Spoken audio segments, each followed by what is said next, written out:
So the idea of don't read with your eyes comes from Thomas Foster's How to Read Literature Like a Professor.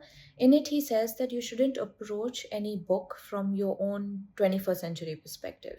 Instead, it's a lot more rewarding to step into the shoes of the time and culture a work was set in, or just read a story through one of the characters' eyes. This is not so that you agree or disagree with the character or end up liking the character or disliking the character. This is just so that you can understand the gravity of the situations a character is placed in, not necessarily to rationalize the decisions that a character makes or to psychoanalyze it, but just to experience the life of the character on the page in order to empathize with the character a lot more and understand the nuances of the life of a character. The Bundren family in William Faulkner's As I Lay Dying. Yes, it's an absurd, strange stream of consciousness work. But what makes this story even more harrowing and memorable and gripping is when you understand the story is set in the rural American South during the Great Depression. This is a time of severe economic hardship and poverty which defined the lives of so many families,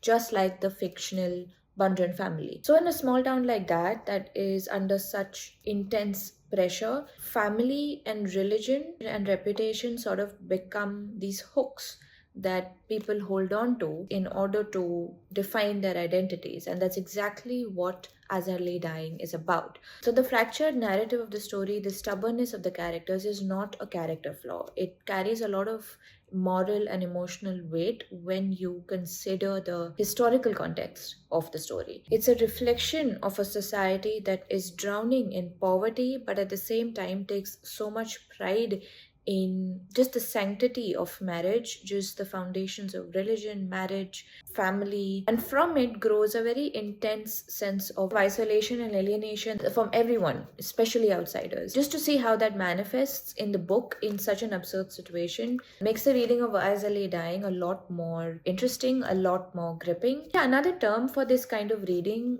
could be historical empathy. To understand classics through historical empathy can really introduce you to a new tangent of literature and why it has such a deep impact